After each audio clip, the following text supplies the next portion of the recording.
Irmãos, nós vamos abrir a palavra de Deus no livro de Gênesis, primeiro livro de Moisés, capítulo 19.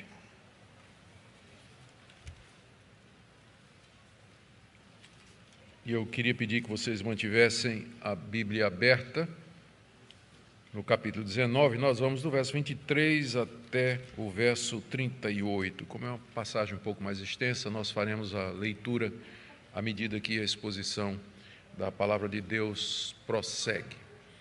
Nós vamos orar mais uma vez, pedindo a iluminação do Senhor para esse momento, para que a exposição da palavra seja instrumento dele para a edificação do seu povo.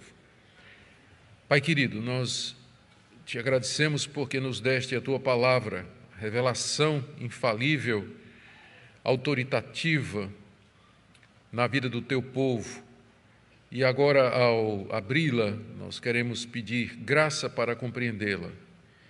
Dê que a exposição seja fiel, que encontre corações receptivos, que o Senhor nos mostre de que maneira a tua revelação ao povo de Israel naquele tempo se aplica a nós, teu povo, hoje. É o que nós pedimos em nome de Jesus. Amém. Meus irmãos, na mensagem anterior, nós deixamos Ló e sua família sendo arrastados para fora de Sodoma por dois anjos enviados por Deus, num ato de misericórdia de Deus por amor a Abraão, uma vez que a cidade ia ser destruída juntamente com seus moradores. Deus, então, por misericórdia, envia dois anjos e eles resgatam Ló, a sua mulher, e as suas duas filhas daquela cidade que era símbolo da perversidade, símbolo do pecado e da rebelião contra Deus. A cidade seria destruída por conta de todos os seus pecados. Os anjos permitiram que Ló e suas filhas se refugiassem numa das 5 cidades das Campinas, chamada Bela, que mais tarde vai ficar com o nome de Zoar, porque esse foi o argumento de Ló para ir para lá e não para as montanhas, como Deus tinha dito. Diz que era uma cidade pequena, era um vilarejo, como que se Deus não fosse prestar atenção e não incluísse a cidade na destruição que se aproximava. Hoje nós veremos a destruição de Sodoma, Gomorra, Adimá, Zeboim, as cidades das Campinas do Jordão, e com tudo o que havia nelas. E o triste fim da história desse homem, Ló, que é chamado de justo no Novo Testamento, que ao mesmo tempo não encobre os seus erros e as suas falhas. A expectativa é que Deus nos abençoe na compreensão dessa mensagem. São duas partes: a primeira, a destruição de Sodoma, e na segunda, o fim de Ló, a sua história. Ele desaparece da história bíblica a partir daqui. Primeira destruição de Sodoma, do verso 23 ao verso 29, ouçamos a leitura. O sol estava nascendo sobre a terra quando Ló entrou em Zoar. Então o Senhor fez chover enxofre e fogo sobre Sodoma e Gomorra. Isso veio da parte do Senhor desde os céus. Ele destruiu aquelas cidades e toda a campina, todos os moradores das cidades e o que nascia da terra. E a mulher de Ló olhou para trás e virou uma estátua de sal. Na manhã seguinte, Abraão se levantou de madrugada e foi para o lugar onde tinha estado na presença do Senhor. Abraão olhou para Sodoma e Gomorra e para toda a terra da campina e viu que da terra subia fumaça, como se fosse a fumaça de uma fornalha. Assim, quando destruiu as cidades da campina, Deus se lembrou de Abraão e tirou Ló do meio da destruição, quando subverteu as cidades em que Ló tinha morado. Aqui nós lemos como Ló e sua família entram na cidade de Zoar sãos e salvos. O sol já estava nascendo e tinha sido uma noite muito longa. A noite tinha começado com Ló recebendo os dois homens na sua casa para hospedá-los. Em seguida, a casa foi atacada pelos moradores de Sodoma e Gomorra, que queriam abusar dos visitantes de Ló.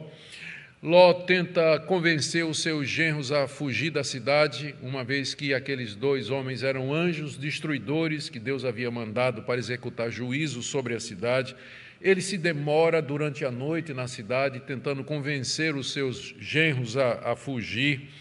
Finalmente, ele é arrastado para fora da cidade com sua família, corre pela campina na direção da cidade de Zoar, e o dia estava amanhecendo quando ele entra na cidade. Foi, de fato, uma noite longa, uma noite difícil, como é trabalhoso também a salvação de pecadores, o trabalho que o nosso Deus executa. Isso tudo foi para salvar Ló da destruição. Da mesma forma, o nosso Deus, ele age, ele usa meios para nos arrancar do inferno que se aproxime da destruição eterna. Uma vez que Ló e sua família estão seguros na cidade de Zoar, Deus então destrói Sodoma e Gomorra, versos 24 e 25. 24 diz que o Senhor fez chover enxofre e fogo sobre Sodoma e Gomorra. Verso 25, ele destruiu aquelas cidades e toda a campina e todos os moradores das cidades e o que nascia da terra. A palavra destruir em hebraico significa virar, como quem vira uma panqueca. Tanto é que na versão anterior da Almeida diz que Deus subverteu as cidades da campina. Deus havia suportado a arrogância desse povo durante muito tempo, mais de 400 anos, que o pecado de Sodoma e Gomorra subiam até o céu, clamando por justiça, por vingança da parte de Deus. Mas agora chegou a hora e Deus então os derruba, Deus os subverte, Deus os destrona, Deus traz ao chão. Todas essas expressões, elas explicam o significado do verbo hebraico. E além de Sodoma e Gomorra, também as cidades de Adimá e Zeboim. Eram 5 cidades na planície do Jordão. Sodoma, Gomorra, Adimá, Zeboim e Bela, que mais tarde ficou chamada de Zoar, e que foi poupada porque Ló entrou ali. As outras 4 cidades foram destruídas nesse cataclisma tremendo causado por Deus. Diz aí o verso 24 que Deus fez chover enxofre e fogo dos céus. Moisés deixa claro que não foi uma catástrofe natural. Alguns comentaristas vão insistir que foi algo natural, como um terremoto, um meteoro, ou a erupção de um vulcão que teria causado isso. Mas o problema, às vezes, com essas explicações naturais é que elas tiram o sobrenatural. O texto deixa muito claro que foi um ato de juízo da parte de Deus. Vejam como Moisés não deixa qualquer dúvida no final do verso 24. Isso veio da parte do Senhor desde os céus. Deus poderia usar meios naturais? Poderia. Deus poderia usar a erupção de um vulcão? Poderia. Ele poderia ter usado um terremoto? Sim, terremotos são comuns naquela região, eram comuns naquela região. Mas o que nós não podemos é tirar o caráter sobrenatural do evento. Foi um juízo de Deus. O que quer que Deus tenha usado para fazer, o resultado foi devastador, a completa destruição daquela região. O verso 25 nos diz que Deus subverteu aquelas cidades, toda a campina, todos os moradores da cidade e o que nascia da terra. Não sobrou nada vivo. As cidades foram destruídas, os homens, mulheres, crianças, jovens e velhos foram mortos, os animais foram mortos, a colheita, a plantação, as árvores todas foram destruídas. Foi um juízo completo da parte de Deus sobre aqueles cananeus que durante séculos haviam desafiado a Deus com a sua perversão, com a sua imoralidade e toda a sua violência. Hoje aquela região é cheia de depósitos de sal e de sulfuro, e ninguém mais sabe ao certo a localização de Sodoma e Gomorra. Pensa-se que é onde está hoje a extremidade sul do Mar Morto, que a catástrofe como que criou ou abaixou aquela região, o nível da região, e o mar veio e cobriu. Então, talvez os restos das cidades estão debaixo do Mar Morto. Verso 26, um registro de Moisés bem significativo, de que a mulher de Ló olhou para trás e virou uma estátua de sal. Isso aconteceu ou durante a corrida para Zoar, de madrugada, quando eles ainda estavam correndo e a mulher olhou para trás, ou no momento em que eles entraram na cidade e o fogo caía do céu sobre Sodoma e Gomorra, e a mulher virou-se para olhar com curiosidade ou com qualquer outra intenção no seu coração. O texto sugere que ela havia ficado mais para trás de Ló e das duas filhas. Ela se demora e o seu olhar para trás revela o apego do seu coração àquela cidade. Muitos estudiosos acham que ela era uma habitante de Sodoma, que Ló, quando chegou a primeira vez em Sodoma, ele não era casado, não tinha filhos. E ele casou-se com uma sodomita, casou-se com uma mulher da cidade. Isso explica o porquê, o apego dessa mulher à cidade, quando receberam uma ordem direta dos anjos de Deus: fujam, corram pela campina, não parem em momento nenhum e não olhem para trás. E ela desobedece porque o seu coração não estava em Deus, mas o seu coração estava naquela cidade. A sua olhada revela o seu apego a Sodoma e mostra onde estava o seu coração. Ela foi transformada, tornou-se, literalmente no hebraico, ela tornou-se uma estátua de sal.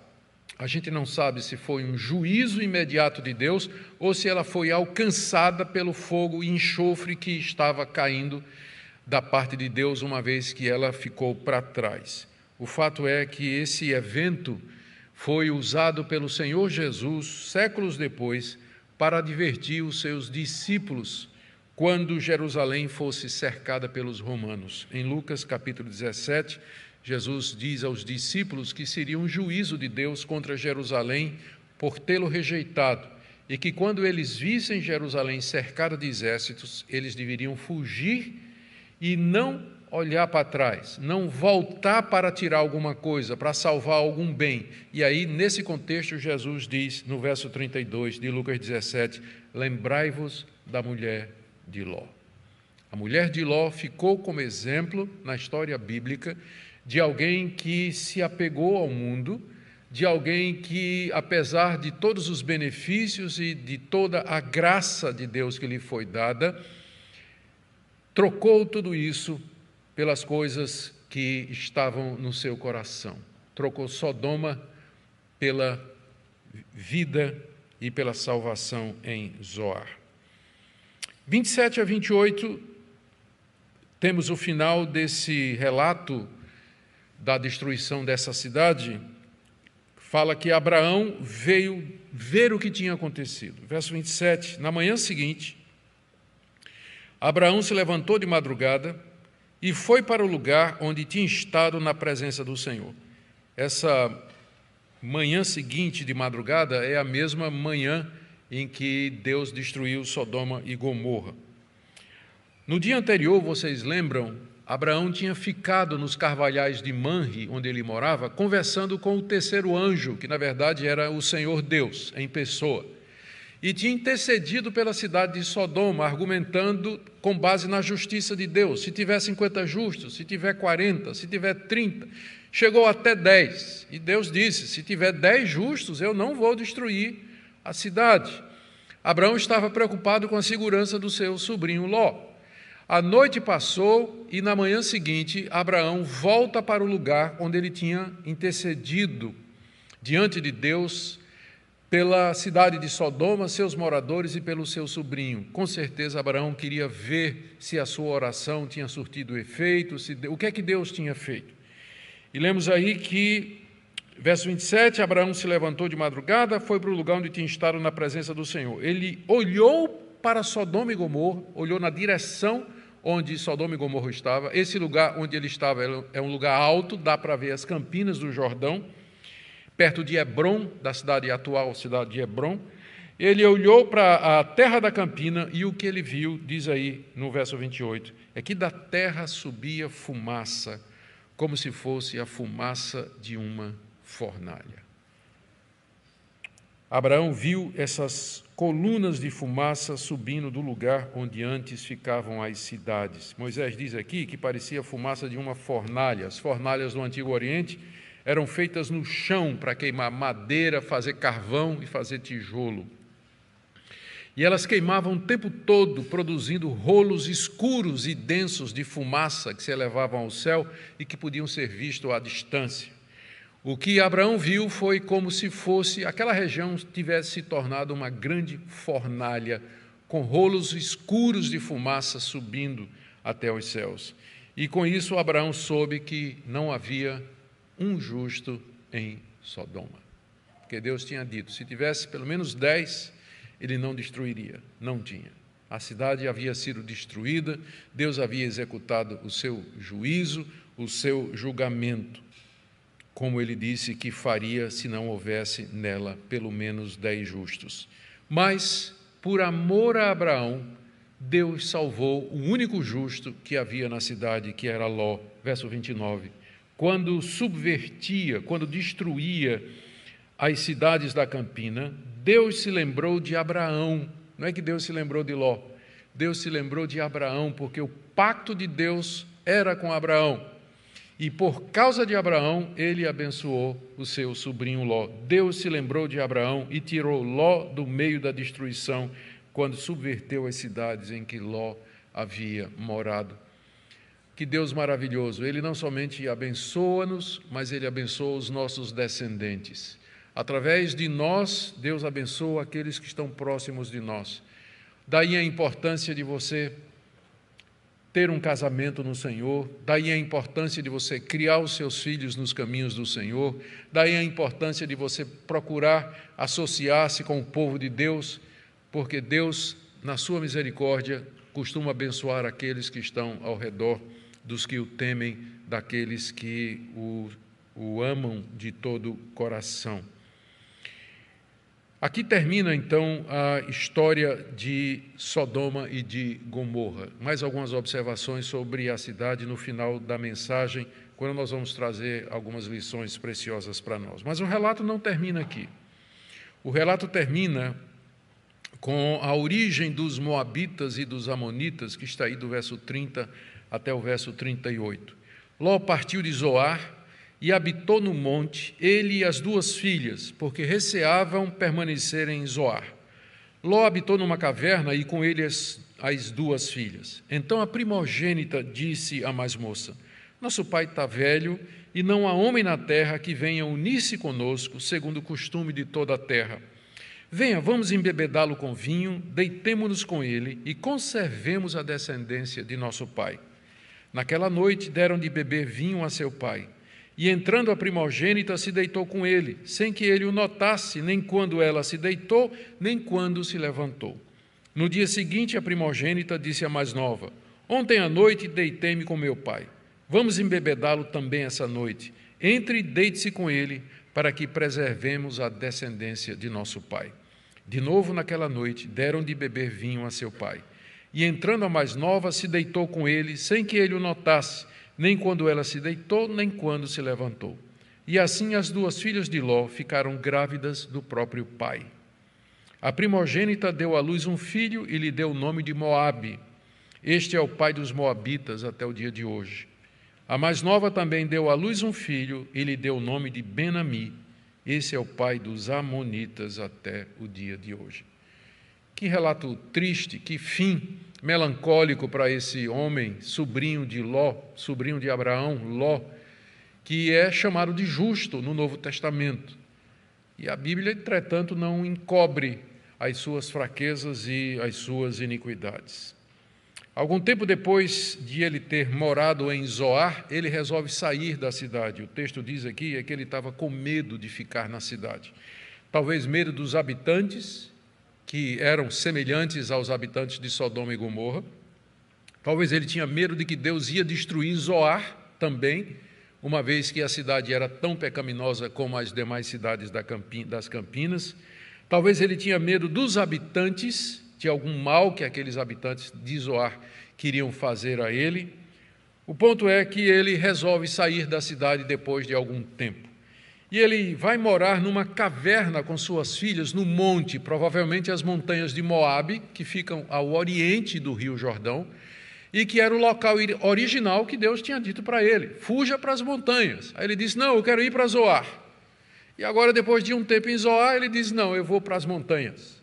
E ele vai e diz aqui o texto que ele foi morar numa caverna juntamente com as suas filhas. Compare a pompa de Ló, a riqueza de Ló, o luxo em que ele vivia, por exemplo, no capítulo 13, quando ele se separa de Abraão.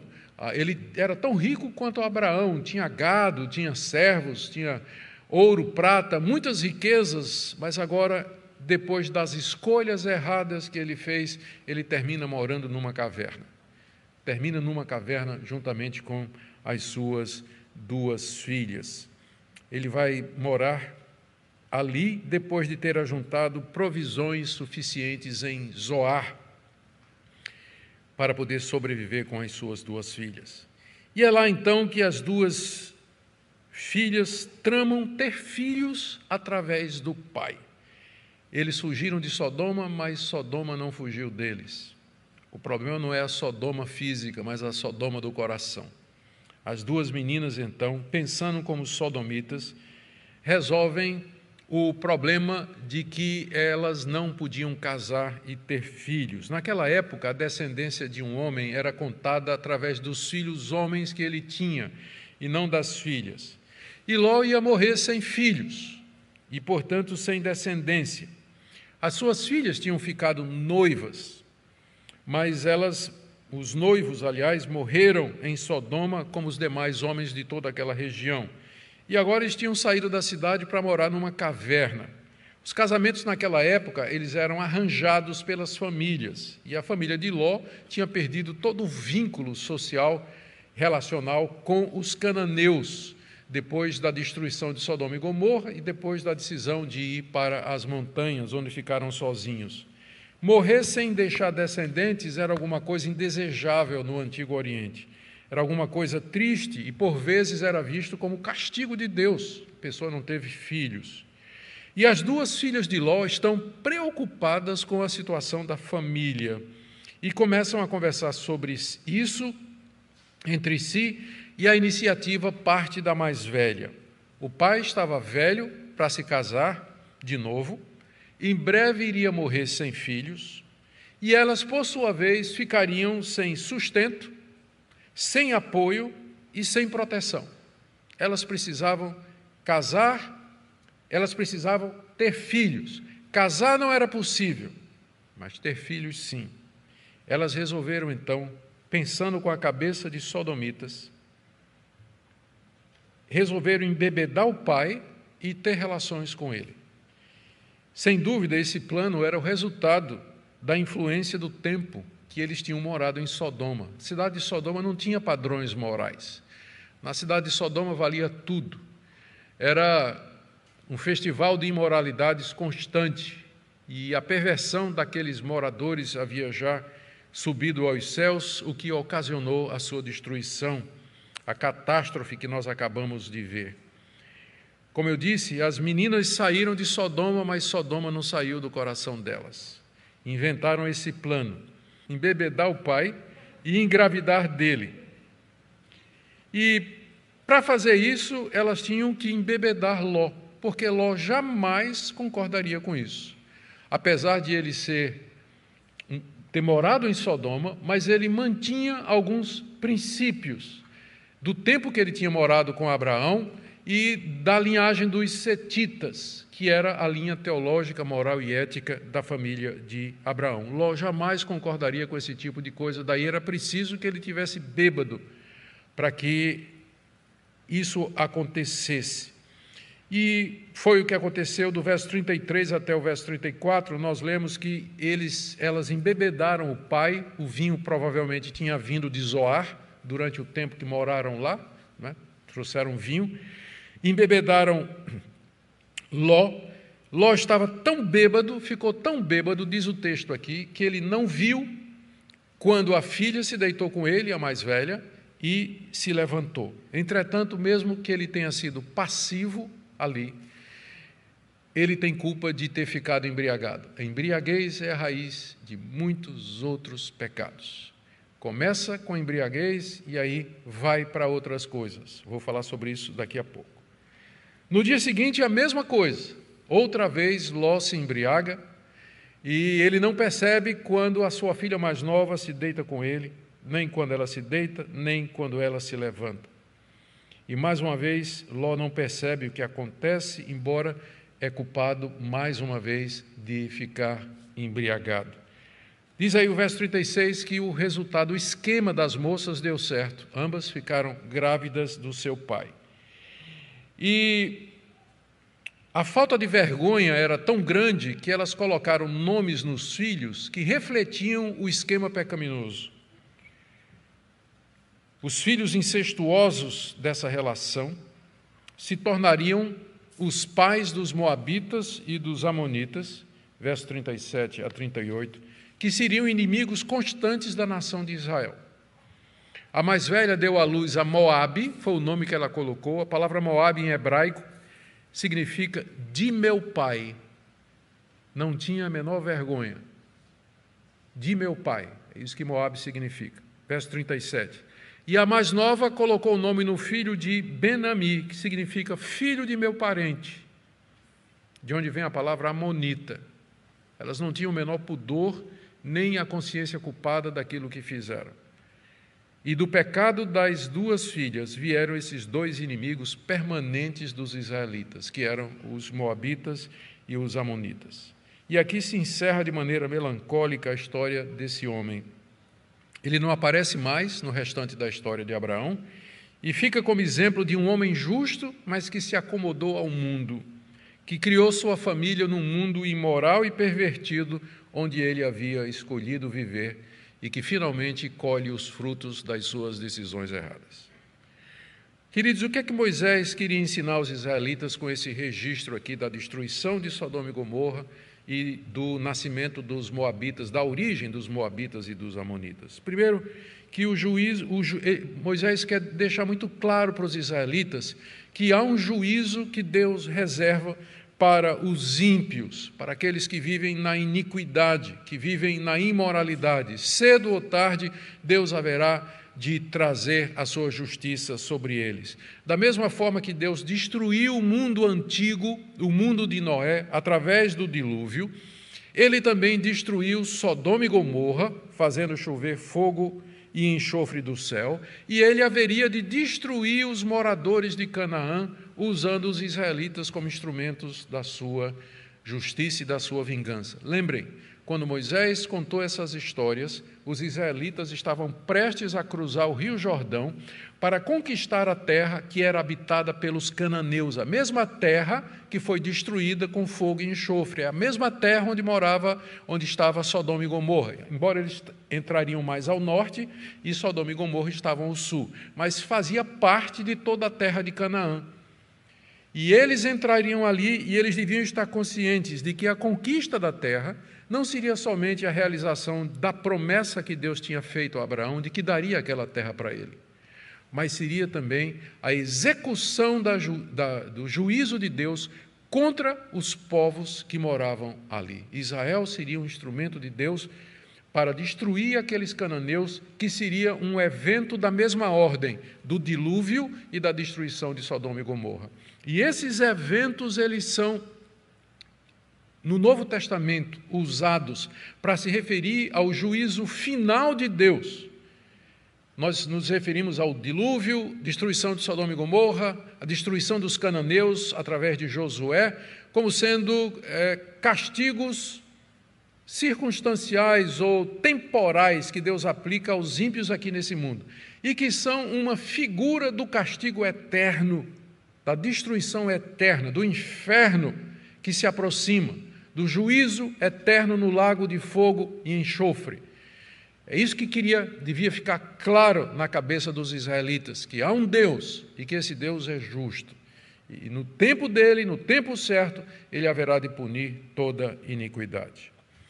Segunda lição que eu penso que Moisés queria ensinar os israelitas era a razão pela qual Deus não deixou que Israel invadisse o território moabita durante a peregrinação no deserto. 40 anos Israel esteve no deserto. E eles chegaram perto das campinas de Moabe, e que ficavam do lado direito, ficavam no oriente, ali no lugar onde Ló foi morar. Os moabitas ficaram naquela região. E Deus proibiu que os israelitas tomassem a terra de Moabe. Por quê? Por misericórdia de Deus com relação àqueles povos. Não é impressionante isso? Os moabitas e amonitas são filhos de uma relação, são resultado de uma relação incestuosa proibida por Deus das filhas de Ló com ele mesmo. Ló era sobrinho de Abraão. Por causa disso, Abraão, Ló, Moabe, Deus não permitiu que os moabitas fossem destruídos pelos israelitas por ocasião dos 40 anos no deserto e a invasão da terra. A misericórdia e a compaixão de Deus. Por um lado, sua justiça. Por outro, a sua misericórdia. Terceiro, esse episódio, um versículo só. A mulher de Ló olhou para trás e virou uma estátua de sal.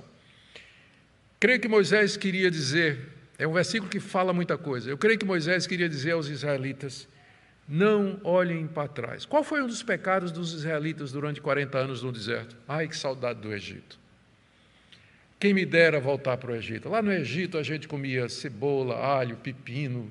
A gente tinha peixes lá que pescavam no Jordão. Mas aqui nessa terra, esse maná, é maná todo dia. Omelete de maná, soufflé de maná, tudo de maná, não aguento mais nada. Quero voltar para o Egito. Não foi esse o pecado de Israel? Durante 40 anos no deserto, saudades do Egito. É a mesma coisa, a mulher de Ló. Essa história da mulher de Ló é como se Moisés estivesse dizendo aos israelitas, entrem na terra prometida, não fiquem olhando para trás de onde vocês vieram, lá do Egito. Já libertei vocês de lá, vocês foram libertos de lá. Vocês agora têm que avançar para a terra que Deus dá a vocês. Lembrem da mulher de Ló. Lembrem da mulher de Ló. Eu creio que o aviso é muito claro desse episódio da esposa daquele homem. Eu quero trazer algumas aplicações práticas para nós. Eu sei que parte delas já foi feita durante a exposição, mas eu queria ver alguma coisa com vocês a mais. Primeiro, uma palavra àqueles que acham que Deus não vai castigar os que vivem impiamente. Não confunda o fato de que aqui nesse mundo os ímpios, os imorais, os pervertidos, eles fazem o que querem e nada acontece. Não cai fogo do céu como Sodoma e Gomorra, não vem um dilúvio como nos dias de Noé, não são destruídos com a invasão de um poder maior como foram os cananeus, porque Deus, no tempo dele, vai julgar e Deus vai fazer justiça e juízo. A destruição daquelas cidades são uma amostra da ira de Deus e do juízo final. Veja o que é que Jesus disse em Lucas 17, 28 a 30. O mesmo aconteceu nos dias de Ló. Antes Jesus tinha falado do dilúvio. A mesma coisa aconteceu nos dias de Ló. Comiam, bebiam, compravam, vendiam, plantavam, edificavam. Mas no dia em que Ló saiu de Sodoma, choveu do céu fogo e enxofre e destruiu todos. Assim será no dia em que o Filho do Homem se manifestar. Quando o Senhor Jesus vier em glória, será o momento do juízo final. E Deus vai fazer chover fogo e enxofre sobre a cabeça dos ímpios, o inferno eterno como castigo de toda impiedade. 2 de Pedro, capítulo 2, verso 6. Deus reduziu a cinzas as cidades de Sodoma e Gomorra, condenou-as à ruína completa, tendo-as posto como exemplo do que viria a acontecer com os que vivessem impiamente. Sodoma e Gomorra é exemplo do juízo final. Judas, verso 7, Sodoma, Gomorra e as cidades vizinhas, que também se entregaram à imoralidade e adotaram práticas contrárias à natureza. Aqui Judas é muito claro para dizer qual era o pecado de Sodoma e Gomorra, não é? Era a prática homossexual, era a perversão homossexual. Então, eles adotaram práticas contrárias à natureza, foram postas como exemplo do castigo de um fogo eterno. Haverá um juízo de Deus. Ele pode parecer demorado, você pode não estar vendo isso agora, mas a palavra de Deus deixa muito claro o que é que está para acontecer. Então, se você pensa que Deus não vai punir ninguém, que Deus não vai mandar ninguém para o inferno, de que Deus é amor, você não conhece a sua Bíblia. Você não aceita o que está na Bíblia. Porque se você for levar a sério o que a Bíblia diz, há um juízo que se aproxima, sim, e Deus vai executá-lo. E que Ele tenha misericórdia de todos nós, e que mediante Jesus nós escapemos desse juízo. Agora, uma segunda palavra aqui, aos maridos e pais que não cuidam espiritualmente de sua família. Veja os efeitos de uma sociedade depravada nos filhos. Estou pensando aqui nas filhas de Ló. Esse episódio que nós lemos aqui marca o fim das escolhas erradas de Ló. Ele se separou de Abraão, ele foi morar em Sodoma, casou com a mulher de lá, criou suas filhas naquele ambiente e, apesar de não concordar com a maneira de viver dos sodomitas, ele se habituou a conviver com aquilo. Agora as próprias filhas atuam como mulheres de Sodoma. Quão importante é o exemplo dos pais, quão importante é que os pais e maridos cuidem da sua família, que sejam sacerdotes espirituais, que façam o que puderem para instruir os seus filhos no caminho do Senhor. A necessidade de educá-los no caminho de Deus, trazê-los à igreja, encorajá-los a participar das programações, envolver os filhos com amizades boas na igreja, porque a sociedade corrompe o coração. E precisamos, é claro, nós não vamos viver em mosteiros, nós não vamos nos isolar do mundo, mas a gente pode estar no mundo e não pertencer a ele. Estar no mundo e não pertencer a ele. A importância de vermos isso. Agora, uma palavrinha também para aqueles que gostam, né, do mel, né, como fala por aí. A palavra de Deus não coloca como proibição a bebida. Não há nenhum lugar em que seja proibido. Não é. Mas a Bíblia é muito clara quando ela adverte a respeito dos perigos e das consequências do abuso. Não são poucos os crentes que abusam da bebida alcoólica. E eles ficam num estado de euforia, dizem coisas, pensam coisas e fazem coisas das quais eles se arrependem depois. A história de Ló é um exemplo disso. Como o álcool, ele é usado como caminho de entrada para outros pecados, para outras atitudes. Então, se você não tem domínio próprio, se você não modera, pare. Talvez a abstinência seja o melhor caminho para muitos cristãos. Simplesmente não. Simplesmente não. Além de causar o escândalo que causa quando a gente faz isso em público, existe o risco de não se controlar e ficar no estado que você não sabe nem quando levanta, nem quando deita, nem quando levanta, que era o caso aqui desse homem. Aqui é uma advertência muito severa da palavra de Deus com relação a isso. E, por último, eu queria trazer uma palavrinha aqui, nesse sentido.